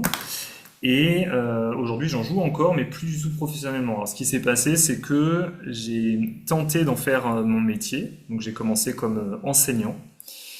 J'ai bossé 5 ans à Paris, quelques années ici dans la région de Savoie, et j'aimais Prof ça, de mais guitare, c'est du coup? prof de guitare exactement. Mais c'était pas quelque chose qui me plaisait dans le sens où c'était trop calme pour moi. C'était pas assez physique, rester les fesses sur la chaise toute la journée, ça me minait vraiment, vraiment. Donc je me suis redirigé sur ce que je faisais plus jeune, c'est-à-dire les concerts. J'ai joué toute mon enfance avec un groupe familial, avec mon père. Et on jouait Comment il vraiment s'appelle? très souvent. De quoi le nom du groupe? Ouais. Ah, ça s'appelait Secret de famille, c'était un orchestre familial. Ok. Et on jouait dans absolument tout. Alors, les mariages, Les concerts, on allait sur de temps en temps des petits festivals, mais mon père nous emmenait partout où on pouvait faire de la musique. On allait même des fois chanter pour l'armée, tu vois, dans les trucs militaires. C'était vraiment. Il nous faisait faire tout ce qu'il pouvait nous faire faire. Et c'était extraordinaire parce que de toutes les expériences, quoi. Et plus tard, j'ai tenté d'en faire mon job, le concert, et je me suis retrouvé face à un statut, l'intermittence spectacle, et un peu l'obligation d'aller jouer pour cachetonner. Et ça, par contre, ça m'a pas plu du tout, du tout, du tout. Donc je me suis très vite lassé de faire l'animateur plus que musicien.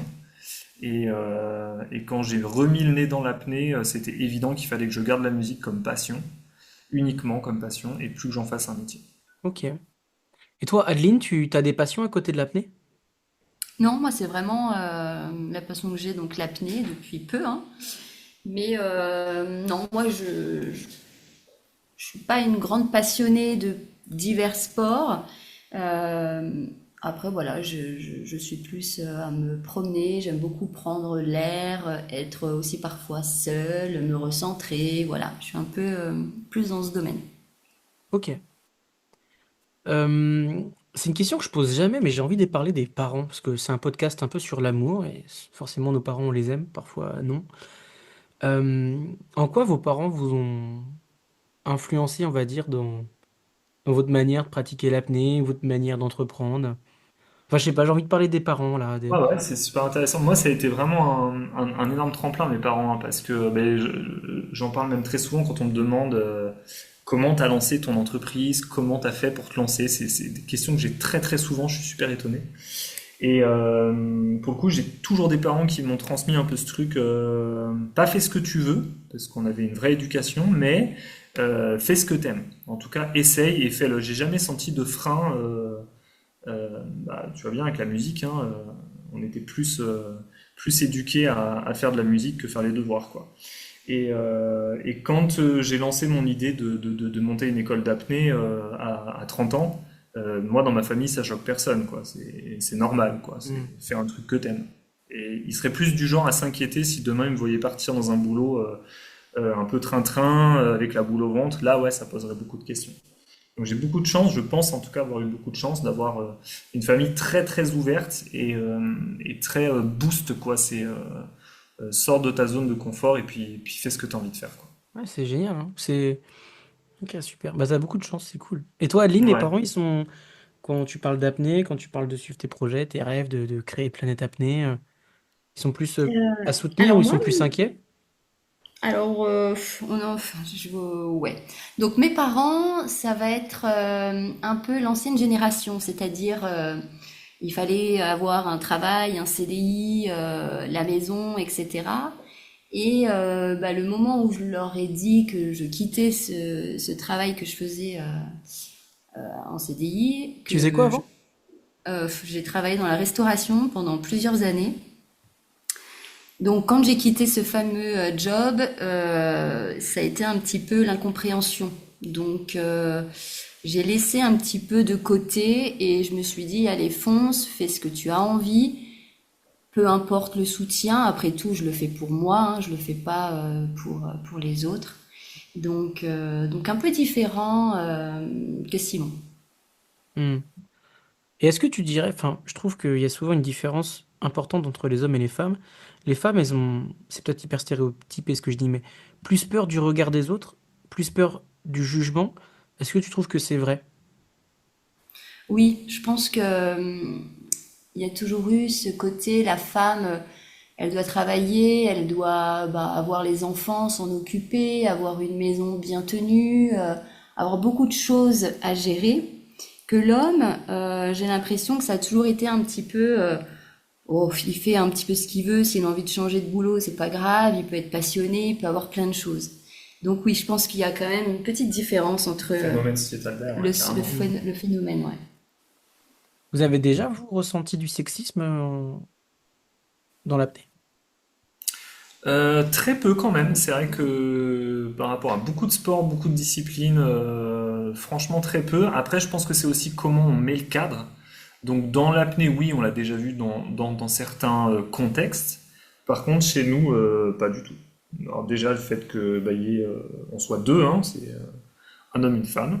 Et puis, je pense qu'on fait ressentir qu'il n'y a pas de place pour ça du tout chez nous. Bah, je trouve qu'en général, l'apnée, c'est un sport plutôt bienveillant et pas trop Ouais, sexiste. franchement, c'est Bah, tu te vraiment... rappelles, on en parlait pendant le BPGEPS, le milieu de la plongée bouteille, pour les femmes, c'est pas du tout la même chose que le milieu de l'apnée, quoi. Ouais, Ouais. complètement, complètement. J'ai encore vécu ça il y a très peu de temps sur un bateau sur la côte d'Azur où on s'est retrouvé quelques apnéistes au milieu d'une équipe de plongeurs bouteilles. Il a fallu très peu de temps pour que les premières réflexions commencent à fuser. C'est triste parce que tu dis mais non, ça doit plus exister en 2025 et pourtant ça existait bel et bien. Bah, le problème, si ça met mal à l'aise des personnes et que ces personnes, ça les démotive à venir sur le bateau et à pratiquer, c'est que c'est pas drôle au final. Ah bah Et ouais, non, c'est clair. j'ai une anecdote là-dessus. J'avais un nouveau adhérent du SIPA il y a quelques années qui était arrivé sur le bateau et il commençait à faire des blagues un peu comme ça. Et j'ai adoré Cédric Palerme, le GOAT. Tout de suite l'a cadré. Non, il n'y a pas de ça ici.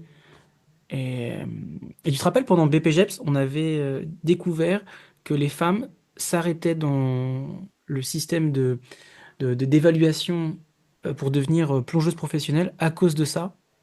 Ouais. Et c'était pas le cas en apnée. Ouais, non, mais c'est clair, c'est clair. Il faut vraiment que, mais là, la réaction de Cédric à ce moment-là, elle est extraordinaire, mais c'est sorti plusieurs fois cet exemple hein, de Cédric qui avait recadré quelqu'un, et je pense que c'est un super exemple. Il faut tous qu'on en prenne, tous qu'on en prenne la graine. C'est vrai que des fois on n'ose pas parce qu'on a peur, alors soit de perdre un client, soit de vexer la personne. Mm. Mais voilà, faut surtout penser à la personne qui peut être victime et C'est voilà, clair. pas avoir peur de l'ouvrir, quoi. Tu sais pourquoi je rigole? Parce que j'ai des flashbacks de notre BPGEPS et de la dernière réunion. Ah oui, ça, elle restera gravée à vie cette dernière réunion. On va éviter ce Big up sujet. à Léa. Mais il y a des gens qui comprennent. En tout cas, ne tolérez pas de sexisme.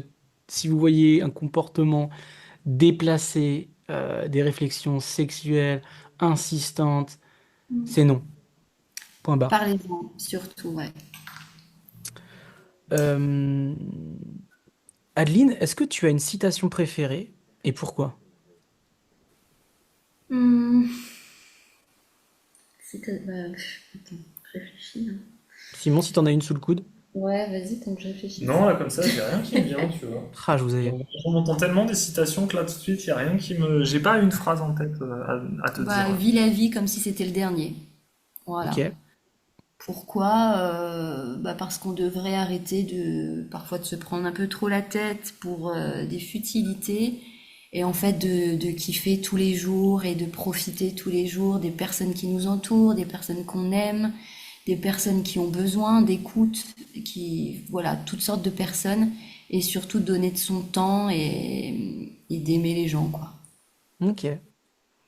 Par contre, si tu veux un livre avec plein de citations magnifiques, on vient de lire là, il y a quelques jours.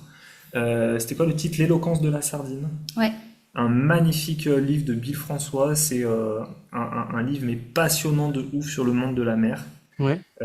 C'est un gars qui révèle un peu tous les secrets, comment écouter ce qui se passe sous l'eau. Les anecdotes. Et je pense que tout passionné de l'eau, de l'apnée, de la mer devrait lire ce livre et c'est Il est rempli de incroyable. citations magnifiques. Comment tu dis qu'il s'appelle? L'éloquence de la sardine. L'éloquence de la sardine. Ok. Moi, je vais en profiter pour partager Halluciné. une citation. J'étais dans le sauna russe. Donc à Dahab, c'est le sauna russe. Il y a des Russes, il y a une maison. Ils ont un arbre qui recouvre toute la maison et ils ont installé un sauna au feu de bois. Et je discutais avec des gens, ça parlait toutes les langues. Et je me suis retrouvé à côté de moi avec un Israélien. Peut-être un des très rares, parce que les Israéliens, à cause du conflit, ne viennent plus trop. Et je lui demande quelle est sa citation préférée. C'est quelque chose que j'adore demander aux gens. Et il m'a dit quelque chose qui m'a tout énormément touché. Il a dit il n'y a pas d'âge pour avoir une belle enfance. Ah, c'est beau. Ouais, ça C'est beau, c'est c'est beau. beau. Et je voulais la partager avec vous. Ouais, ça a bien dû te parler à toi. J'ai pas envie qu'on arrête ici l'interview. J'ai encore plein de questions. Est-ce que vous pourriez nous donner euh, un petit conseil compensation? Typiquement, parfois, moi, en tant qu'instructeur, quand je rencontre un élève qui fait du Vassalva, quel est le conseil magique pour qu'il passe en Frenzel? Et ben, le conseil magique, c'est que je pense qu'il n'y a pas de conseil magique, justement. Il faut être patient, il faut surtout déconstruire l'idée de vouloir absolument aller dans l'eau pour travailler ça, parce que je pense que les chiffres parlent d'eux-mêmes, hein. Ceux qui ont continué pendant des années, ce qui a été mon cas, hein, à aller dans l'eau pour apprendre à compenser, ça ne marche pas. En tout cas, pour la moyenne, ça ne marche pas. Donc, je pense que le meilleur conseil, c'est de trouver la bonne personne qui puisse aider à faire comprendre ce qui se passe, parce que bien souvent, euh, c'est pas que la personne fait mal, enfin, c'est que la personne corrige mal. On comprend pas souvent pourquoi la personne fait une erreur de compensation. Souvent, c'est va salvar ou frenzel. Et en fait, il y a plein de petits problèmes au milieu qui peuvent être détectés. Et voilà, je pense prendre du temps pour diagnostiquer ce qui va pas. C'est ça la clé. Ok. Et comment tu fais quand tu as quelqu'un qui a payé cher sa session, qui est là juste une journée ou 2 jours, pour gérer un peu ce sentiment de frustration qu'il peut avoir parce que les oreilles passent pas? Par exemple, moi, ce que je fais, Alors, c'est je leur fais faire des jeux sous l'eau, je fais des shifumi, je leur fais faire la tête en haut. Mais des fois, je sens que je manque de jeux, d'éléments pour qu'ils passent quand même un bon moment dans l'eau, tu vois. ouais, ouais. C'est super compliqué comme sujet parce que c'est tellement frustrant d'avoir quelqu'un. Alors, en tout cas, moi, ce que je fais plus, c'est mentir. C'est-à-dire dire oh bah c'est sûrement que t'es pas relâché ou que inventer des problèmes et en fait ça rend la personne coupable de pas arriver à faire quelque chose. Donc maintenant je lui explique ce qui se passe. T'arrives pas à compenser la tête en bas parce que tu fais ci, parce que tu fais ça. Et donc c'est comme être droitier ou gaucher. Si t'es droitier de naissance et qu'il faudrait du jour au lendemain apprendre à écrire de la main gauche, tu pourras pas faire ça en 10 minutes. Il va falloir travailler un petit peu. Et donc, je trouve qu'expliquer à la personne, ça la rend consciente de ce qui se passe. Et après, en effet, bah, faut faire soit de la statique, des petits agachons pas profonds, des jeux. Mais en tout cas, je crois pas, vraiment plus du tout, à ce conseil magique qui va basculer un Vassalva en Frenzel en l'espace de 5 minutes. L'exemple inverse, ça a déjà marché sur une de nos stagiaires cet été, qui était bloquée en Vassalva. On lui a expliqué rapidement comment c'était Frenzel. Et juste en lui montrant, elle a compris. Mais ça m'est arrivé une fois sur peut-être 500 cas qu'il a fallu passer à sec, quoi. Ok. Et tu dirais que vous avez eu combien d'élèves au total entre vos mains? Je sais pas, mais ouais, comme je te dis, en moyenne par été, c'est 400 initiations. Donc en 2 ans, bah, ça fait 800. Mais ça, c'est que sur la partie Initiation. estivale. Parce qu'après, on a aussi tous les clients sur la fosse. Donc je sais pas, on n'a pas fait Toi, Adeline, aujourd'hui, tu es instructrice AIDA, FFESSM, c'est ça? Non, AIDA et SSI. Ah, SSI aussi. C'est bien Ouais. SSI ou quoi? Je Bon, connais ouais, pas c'est trop. cool. Ouais, c'est cool, SSI. Il y a pas mal de choses similaires à AIDA, justement. Donc, non, c'est super bien. Ouais, je crois Moi, surtout j'en ce qui suis, compte, c'est la personne qui te forme, en fait. Ouais, C'est ça un c'est clair. Ouais. organisme. Mais en tout cas, les manuels, etc., enfin, Mm. c'est très similaire à AIDA, donc il y a plein de bonnes choses. Ok. Et toi, Bon. Julien, c'est AIDA et FF aussi? Non, moi je suis que AIDA. Que AIDA. Non, j'étais paddy freediver au début, mais je trouvais ça. Enfin, paddy freediver, personne va avec eux. Donc non, je voulais être mon objectif c'était être instructeur, trainer, AIDA. Donc il me manque plus que 9 certifications et bientôt je serai instructeur, trainer. Donc Cool, bravo. ouais, je Tu travaille sais que ça là-dessus. me manque toutes tes blagues parce que à l'époque du BPGEPS, tu me permettais d'avoir un catalogue de blagues et là je te vois plus et du coup mes blagues commencent à tourner en rond. Et, la plupart de mes blagues viennent de toi, Julien. Tu sais que j'ai rencontré une Sur ta auditrice. vie. J'ai rencontré une auditrice il y a pas longtemps. Et elle me dit, oh, tu fais très sérieux pendant le podcast. Et elle m'a vu à une soirée à Dahab. Elle me fait, mais t'es complètement fou en fait. Et c'est vrai qu'à l'époque, tu te rappelles, on écrivait des blagues sur l'apnée. Ah ouais, ouais. Ouais. Ah ouais, J'en ai j'ai une en ce compris. moment, elle est pas très appréciée, mais je vais la dire quand même. Bon, C'est-à-dire, Ah on ouais. est à Dahab, on est dans le Sinaï. Et je fais, pourquoi est-ce que les freedivers sont un peu extrémistes? Et je fais, parce que Aïda Wekbar. Ah, Bon, voilà, ça c'est du grand Julien. Ah, maintenant pensez à moi qui ai passé un mois au BPGEPS enfermé avec ce type dans un bâtiment. ah ben j'en ai trop. Pourquoi est-ce que quelqu'un qui fait de l'immersion libre est vraiment fatigué à la fin d'une session? Vas-y, balance. Bah, il a trop tiré sur la corde. Tu vois, c'est sans fin. Et en fait, toi, tu te dis, je vais en trouver une, et non, ça mais vient ça vient pas. pas. Et lui, ça vient toujours. Écris un livre un jour. Fais un petit Ouais, carnet de blagues spéciales apnée. Et bah, c'est au Un programme. carton. Mais je te jure que tu le vendrais. c'est au programme. L'objectif de la Freediving Family, c'est d'écrire un livre dans 2 ou 3 ans. Ah, Ok, bah ça, c'est cool. top. Ouais. Il reste quelques secondes, les amis. Ça va couper, je pense, dans 30 secondes. Je vous laisse le mot de la fin. Eh ben, vas-y Adeline, je te laisse la place. On peut parler à deux aussi. Vivez votre amour à travers que ce soit le boulot, la vie pro, enfin c'est la même chose, la vie personnelle. Ouais, aimez-vous, hein, que ça soit en couple, en amitié, en famille. Prenez le temps de vous aimer, de parler, de comprendre les autres et de vous rester respecter. Soudés, surtout. De vous respecter vous, de vous respecter, de respecter les autres. J'espère que vous avez apprécié cet épisode unique qui réunissait un couple pour célébrer l'amour, célébrer la Saint-Valentin. Pour clôturer cet épisode, je vais vous lire de la poésie, parce que la poésie c'est beau, et la beauté doit être partagée, et c'est ce que je veux faire à travers ce podcast. Donc je vais lire un classique, mais c'est bien un amour que j'ai et qui sera là pour toujours, c'est la mer, et en tant qu'homme, je dois lui rendre honneur. Alors je vais vous lire L'homme et la mer de Charles Baudelaire. Homme libre, toujours tu chériras la mer. La mer est ton miroir, tu contemples ton âme, dans le déroulement infini de sa lame, et ton esprit n'est pas un gouffre moins amer. Tu te plais à plonger au sein de ton image, tu l'embrasses des yeux et des bras, et ton cœur se distrait quelquefois de sa propre rumeur, au bruit de cette plainte indomptable et sauvage. Vous êtes tous les deux ténébreux et discrets. Homme, nul n'a sondé le fond de tes abîmes. Ô mère, nul ne connaît tes richesses intimes, tant vous êtes jaloux de garder vos secrets. Et cependant, voilà des siècles innombrables que vous vous combattez sans pitié ni remords, tellement vous aimez le carnage et la mort, ô lutteurs éternels, ô frères implacables. L'homme et la mer de Charles Baudelaire. Maintenant, je vais vous lire J'écris ton nom, un poème de Paul Éluard. C'est Adeline qui me l'a recommandé.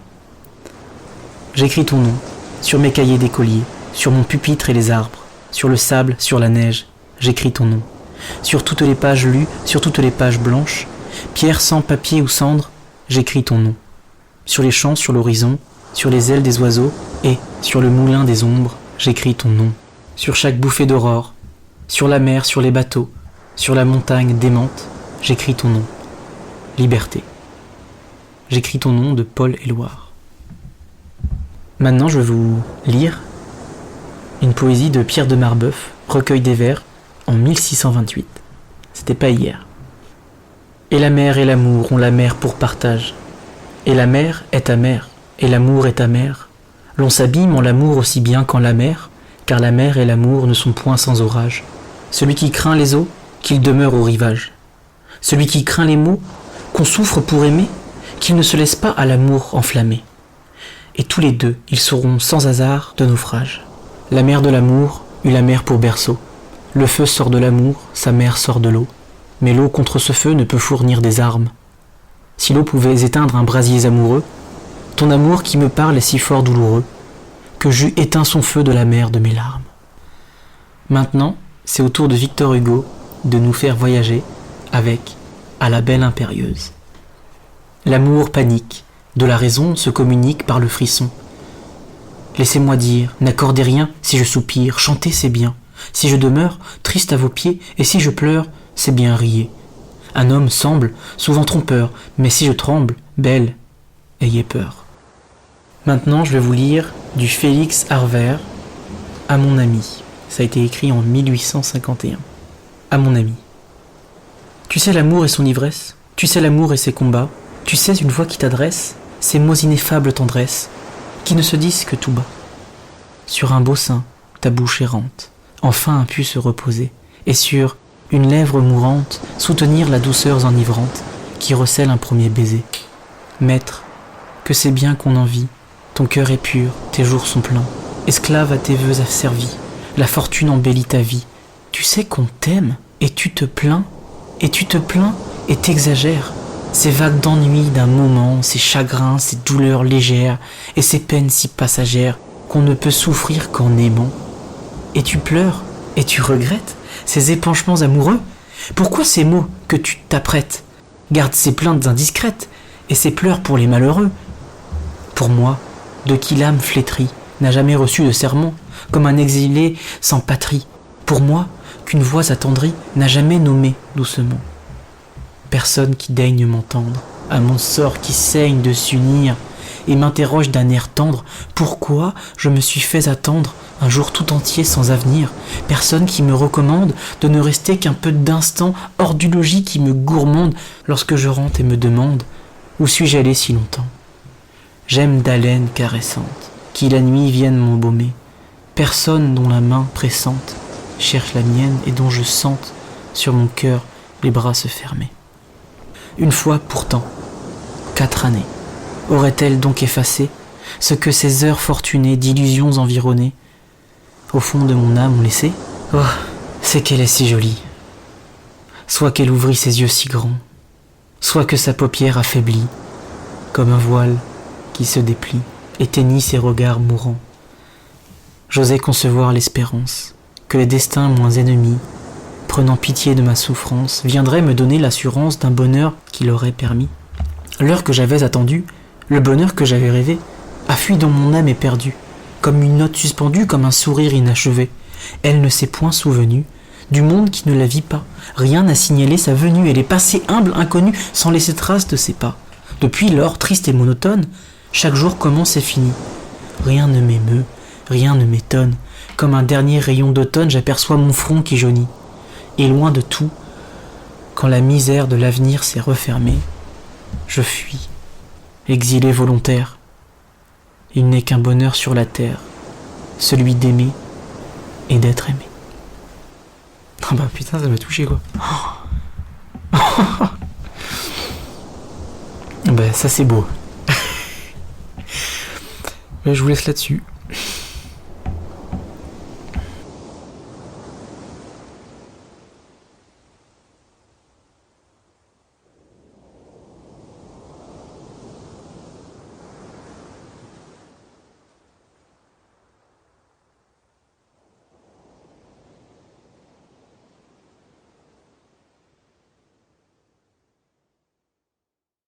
Bonjour la Freediving Family, c'est Benjamin Allègre de l'école Apnée-Léman.